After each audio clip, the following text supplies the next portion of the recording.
Welcome back to the programme. Now, we're always getting questions into the show about how best to care for our pets. Everything from how to prepare your pet for extremely cold weather, which we had recently, to getting them to take their medicine. That's the hard part. Anybody who has a pet, a dog, a cat, will know that's the hard part. Anyway, with that in mind, we have asked dog behaviourist Nanci Creedon to explain some of the tips and secrets she has learned over the past decade working with dogs. And Nanci, you're very welcome. Thank you for having And you're me. not alone. Who's with you? I have Harvey. So Harvey's a lovely little one-year-old rescue dog who is a big eater, so that's why he's with us today. A big eater? Yeah, he you likes must be the food. joking. Look how slim he Harvey. is.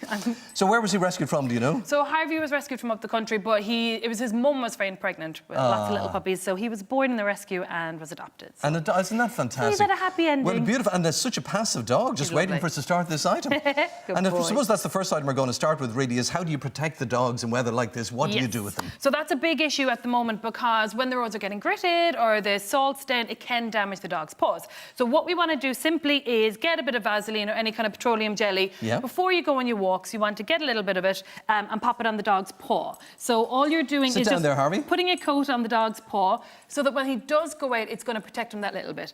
Aim then for walking on grass so it's not as gritted and so on. And then when we go home, we rinse off his paws. And if you've got a dog like Harvey who might get a little bit cold, a coat is brilliant. So throwing a coat on them to keep them a little bit warmer when they go out in the cold will make him enjoy his walk a little bit more. If I had petroleum jelly on my feet, I'd feel a bit odd. I'd be nearly trying to wipe it off the whole time. Are you telling me that he's going to be happy with the petroleum jelly? He is going to be sniffing and pottering about, so he's going to enjoy his walk. So it's just going to protect him that little bit more.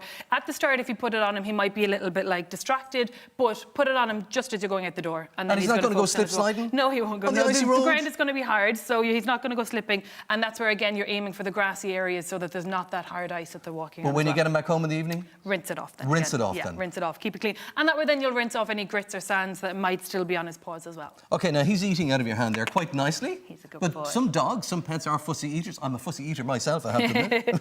It's a big issue, and even when we were asking viewers for questions, a lot of people were saying that they can't get their dogs to eat. So what we like to do is, instead of giving your dog their big bowl at breakfast time or at dinner time, we start to offer them an empty bowl. OK. So once they notice the bowl is empty, you can then pop a teeny tiny bit of their dinner in and let them finish it. So what's going to happen now is Harvey, he's going to start getting used to finishing his food. So instead of fussing around his food and maybe eating a little bit, he's now going to start emptying his bowl. Once he empties his bowl, he'll look up for more, and then he can get a tiny bit more. So you keep doing this basically until his meal is gone, but it means he's starting to learn to empty his bowl, and he's starting to look to us for more food, so he's going to enjoy his meal. So you only have in this bowl what you're going to give him anyway? Exactly, yeah. So that will be his breakfast. So he can keep looking all he wants after he's finished it. Exactly. Can I just say to you that they actually look like chocolate buttons? We have and I little thought you weren't treats in there supposed to with give dogs chocolate. Doggy chocolate is totally fine. So it's What's a little doggy treat. chocolate? So it's special chocolate that doesn't have any of the kind of nasty theobromine that's in the human chocolate that we don't want him to have. So we're just mixing that in a little bit. And you can do that if they're a very fussy eater. You can mix in tiny bits of chicken or tiny bits of something they do like, just to get them prompted to start eating again, get them back in the habit of eating, and then if you want, you can take back away the chicken. Can I tell you it smells vile? Well, you don't have to eat it. Don't worry, Derek. You don't have to eat this one. Thank God. Anyway, some questions for you. So let's start with this one, and it comes from Anne. And she says, we have adopted a 4-year-old Cocker Spaniel in November from the DSPCA. She was rescued from a puppy farm. We also have a 12-year-old Cocker Spaniel whose name is Holly. Luckily, Holly accepted our new dog, whose name is Bo. So she likes Cocker Spaniels. Anyway, she says, when they're alone, Bo seems to go crazy, chewing through dog beds, biting clothes, papers, anything. What can we do? Okay, so that's quite a common one, especially with dogs that have had a tough background.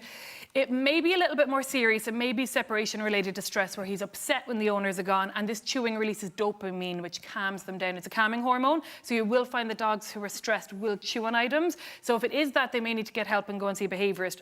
But it could just be boredom, and he could be being a little bit cheeky. So if it's boredom, what they can start doing is leaving fun things for him. So things like bits of doggy chocolate inside an empty milk carton, or bits of his breakfast inside an empty egg carton, rope toys that maybe have been mixed with a little bit of chicken juice and stuff. Things that are going to really entice him to chew on their appropriate items, play on the appropriate items, and that way then you'll see that it's just boredom and he's just looking for something to do. No, it could still be stress. He's just chewing on the right thing. Which is why the next thing they need to do is set up a hidden camera. Why? So we can see then if he's panting, if he's pacing, if he's going to the door, whimpering, looking for his family, then we know it's separation related. If as soon as they leave, he goes and finds something to start playing with, then we know it's boredom. So even getting your laptop open and having maybe a video chat on Skype going, and you can leave the room and spy on them on your phone, just to see what's going on when you leave. And if it's just boredom, give him more appropriate toys and hide the things you don't want him to chew on. There's a very strange question here from Nicole. When I say strange, it's just I've never heard of this before. But anyway, Nicole says, how do I get my dog to stop reverse sneezing? What is a reverse sneeze? Reverse sneezing often will happen when there's an allergy or a little blockage in the dog's nose. So it could be something a little bit more serious, so pop to the vet.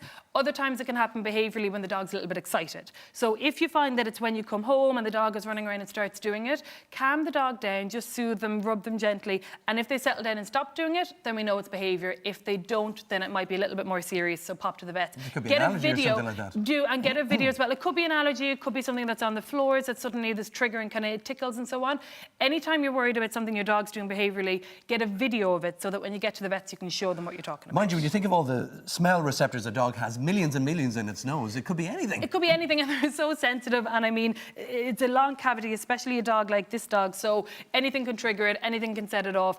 Get the video going. If the dog doesn't stop when they're calm, then off to the vet. Now, I notice you have some tablets there. I think I need some myself. I have a little bit of a man flu, you know.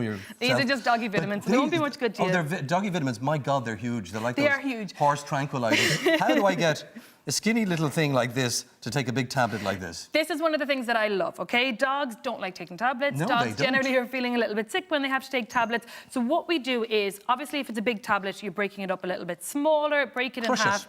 But what we want to do is we want to mix it in with their treats. So what we do is we start offering dogs free treats. So first of all, just asking him to sit.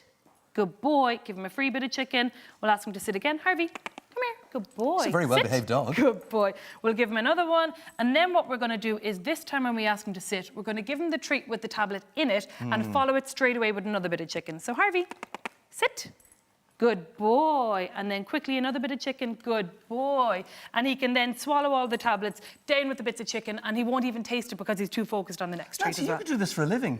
I could give dogs tablets. It would keep me busy because it is a common problem that dogs have. But just doing it this way means it's fun. So if your dog's not feeling great, you're not trying to stick it down their throat and so on. You're having a bit of fun with them. They're getting their chicken, which is nice and clean and bland, and they feel better. You couldn't come and visit my father, could you? But he's No, 89. We'll try Anyway, and listen, can I ask you, why have you got the Why do I have rubber gloves? marigolds? Rubber gloves. So obviously anyone who owns a dog knows how frustrating it is when everything's covered in dog hair. So this is one of the little tricks that I've picked up.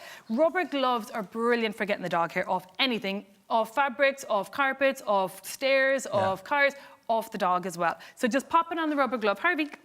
And all you want to do is, if it's the dog's hair, you're going to put on the glove and just rub the dog with the rubber glove on, and you'll start finding that all the bits of hair is going to start coming off. If it's your stairs, same thing. But these are cheap, they're cheerful, and they'll get the hair off, as opposed to using those kind of sticky And you're things being that you run affectionate through. with your pet. Exactly, and it's fun for them, you know, so it's a little bit more enjoyable. But it's such a handy thing to know about because dog hair, especially the little spiky ones, are so annoying when you can't get them off. Nanci, we could go on and on, lots of questions, and I have lots of questions myself, but thank you very much indeed for coming in. Thank you, Harvey. Bye-bye now, and we'll see you again next time you're in. Thanks very much. OK, if you have any, I suppose you'd call them life hacks for your dog, go to our Facebook page, which is RTE Today. Find Nanci's post and let us know all about them. Now